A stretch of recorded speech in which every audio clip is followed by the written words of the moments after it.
طوائف سے 7 ولیوں کی پیدائش۔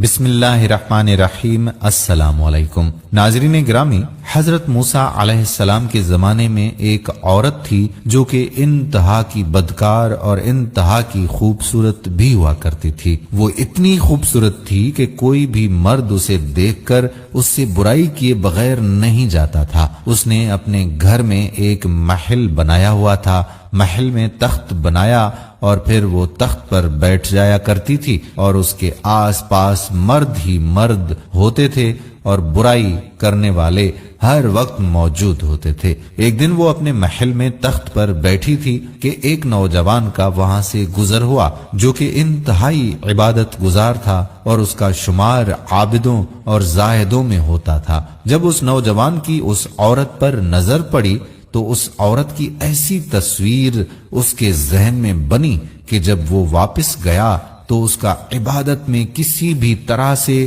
دل ہی نہیں لگ رہا تھا۔ اس نے ہر ممکن کوشش کی اسے ذہن سے نکالنے کی، لیکن اس عورت کے تصور کو اپنے ذہن سے نکال ہی نہ سکا۔ بہت کوشش کر لی، بہت زیادہ کوششیں کرنے کے باوجود جب وہ کسی بھی طرح سے کامیاب نہ ہو سکا تو اس نے اتنی رقم جمع کی جتنی رقم میں وہ عورت کسی مرد کو اپنے قریب آنے دیتی تھی، اور پھر وہ رقم لے کر اس عورت کے پاس اس خیال سے نکل پڑا۔ جب وہ عورت کے پاس پہنچا اور تخت کے قریب بیٹھا تو اس کے دل میں خیال آیا کہ میں نے اپنی ساری زندگی اللہ کی عبادت، اللہ کے ڈر اور اللہ کے خوف میں گزار دی ہے، اور اگر میں آج یہ کام کرتے ہوئے مر گیا تو میں اللہ کو کیا منہ دکھاؤں گا۔ بس یہ خیال آنا تھا کہ اس کا جسم کانپنے لگ گیا۔ اس نے اس عورت سے کہا کہ میں نے جانا ہے، مجھے کوئی ضروری کام یاد آ گیا ہے۔ عورت نے کہا چلے جاؤ، لیکن جس کام سے یہاں آئے ہو وہ تو کرتے جاؤ۔ لیکن نوجوان نے صاف صاف انکار کر دیا۔ عورت کے بار بار اصرار کرنے پر اس نے کہا کہ میں نے اپنی ساری زندگی اللہ کی عبادت میں گزار دی ہے، اور میں یہ کام کر کے اللہ کو ناراض نہیں کر سکتا، اور وہاں سے یہ کہہ کر چل نکلا۔ جب وہاں سے چلا گیا تو عورت نے سوچا کہ میں اتنی حسین و جمیل اور اتنی خوبصورت ترین عورت ہوں کہ آج تک جو بھی مرد میرے قریب آیا مجھ سے برائی کیے بغیر رہ ہی نہ سکا، لیکن یہ کیسا جوان تھا جس کے دل میں اللہ کا اتنا ڈر تھا کہ اس نے مجھ جیسی خوبصورت عورت کو چھوڑ دیا اور یہاں سے واپس چلا گیا۔ جب اس خیال نے اسے بار بار جھنجھوڑا تو اس نے یہ سوچ لیا کہ آج کے بعد میں یہ کام نہیں کروں گی اور اللہ سے توبہ کر لوں گی، اور وہ حضرت موسیٰ علیہ السلام کے پاس گئی کہ وہ اللہ کے نبی ہیں، میں ان سے جا کر دریافت کروں کہ کیا میرے جیسی گنہگار عورت کے لیے بھی توبہ کی کوئی گنجائش اللہ کے ہاں ہے۔ جب وہ عورت حضرت موسیٰ علیہ السلام کے پاس گئی تو حضرت موسیٰ علیہ السلام لوگوں کو تعلیم دے رہے تھے۔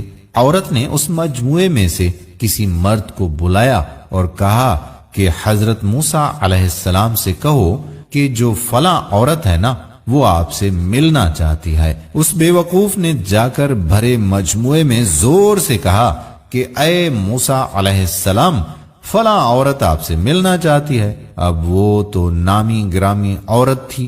حضرت موسیٰ علیہ السلام کو بہت زیادہ غصہ چڑھا اور حضرت موسیٰ علیہ السلام نے بہت زیادہ سختی سے کہا کہ اسے کہو یہاں سے چلی جائے، میں اس سے ملنا چاہتا ہی نہیں۔ اس بندے نے جا کر عورت کو پیغام دے دیا کہ حضرت موسیٰ علیہ السلام کہتے ہیں کہ میں اس عورت سے ملنا چاہتا ہی نہیں، اسے کہو کہ چلی جائے یہاں سے۔ وہ عورت ٹوٹے ہوئے دل کے ساتھ وہاں سے واپس آ گئی اور راستے میں زاروں قطار روتی آئی اور دل میں یہ سوچتی آئی کہ شاید میں اتنی بری ہوں کہ اللہ کے نبی بھی مجھ سے بات نہیں کرنا چاہتا، ملنا نہیں چاہتے، اب تو میری بخشش کسی بھی صورت میں نہیں ہو سکتی۔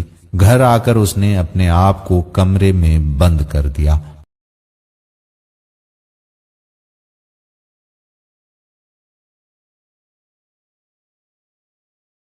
اسے اور تو کچھ پتا نہ تھا، لیکن اس نے کہیں سے سنا ہوا تھا کہ جب اللہ کو منانا ہو تو سجدے میں اللہ سے معافی مانگو۔ وہ سجدے میں گر گئی، روتی رہی، گڑ گڑاتی رہی، اللہ سے معافیاں مانگتی رہی کہ اتنی دیر میں دروازے پر دستک ہوئی۔ اس نے سوچا کہ مجھ سے برائی کرنے کے لیے شاید کوئی نیا مرد آیا ہے، کیونکہ مردوں کا آنا جانا تو اس کے پاس لگا رہتا تھا۔ اس نے کہا کچھ بھی ہو جائے میں دروازہ آج کھولوں گی ہی نہیں، لیکن دروازے کی دستک اور تیز ہونے لگ گئی۔ اس نے بالآخر ہمت کی اور ہمت کر کے دروازہ کھولا تو کیا دیکھتی ہے کہ سامنے اللہ کے نبی حضرت موسیٰ علیہ السلام کھڑے ہوئے ہیں۔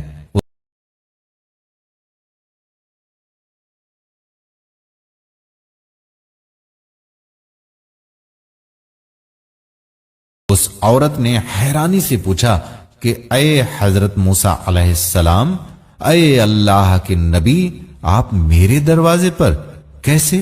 حضرت موسیٰ علیہ السلام نے کہا کہ دراصل جب تم میرے پاس آئی تھی میں لوگوں کو تبلیغ کر رہا تھا اور میں نے خود تم سے ملنے سے انکار کر دیا تھا، لیکن جب تم چلی گئی تو حضرت جبرائیل علیہ السلام میرے پاس آئے اور اللہ کا پیغام لے کر آئے کہ اللہ پاک فرما رہا ہے کہ اے میرے پیغمبر، میری ایک بندی آپ سے میرا راستہ پوچھنے آئی تھی، آپ نے تو اسے ڈانٹ ہی دیا، اور مجھے اللہ نے کہا ہے کہ تم اس کے گھر جاؤ اور اسے جا کر کہو کہ آج تم نے توبہ کی ہے تو اللہ تم سے اتنا خوش ہے کہ اللہ نے تمہارے سارے کے سارے گناہ معاف کر دیے ہیں۔ اگلے دن اس عورت نے سوچا کہ اب میرا اس بستی میں رہنا بالکل مشکل ہے، کیونکہ یہاں پر اگر میں رہتی ہوں تو یہاں پر تو تمام لوگ مجھ سے برائی کرنے کے لیے آئیں گے،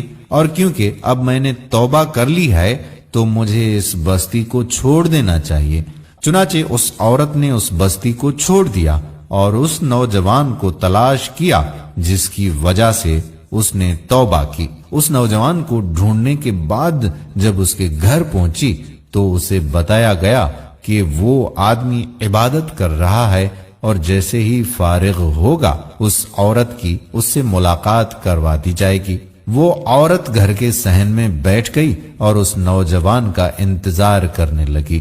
جیسے ہی وہ نوجوان عبادت سے فارغ ہو کر کمرے سے باہر نکلا اور صحن میں اس عورت کو بیٹھے ہوئے دیکھا تو اس کے دل میں خیال آیا کہ شاید یہ یہاں پر بھی میرا ایمان خراب کرنے آ گئی ہے، اور میں نے تو اسے اتنی مشکلوں سے اپنے تصورات سے نکالا ہے۔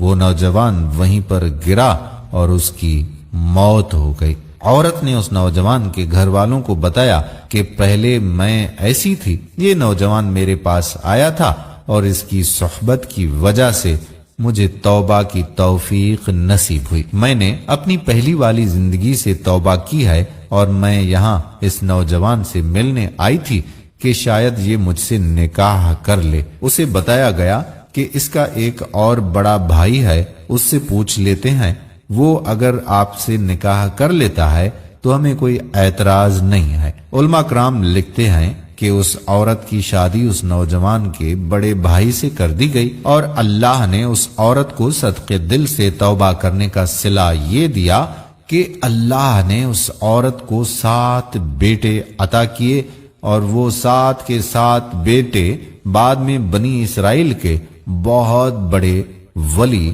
گزرے ہیں۔ سبحان اللہ۔ دوستو، ہم امید کرتے ہیں کہ ہماری آج کی ویڈیو بھی آپ کو ضرور پسند آئی ہوگی۔ اگر ویڈیو پسند آئی ہو تو اپنے دوستوں احباب کے ساتھ شیئر ضرور کیجیے گا۔ آنے والی ویڈیو تک آپ کا میزبان آپ سے اجازت چاہتا ہے۔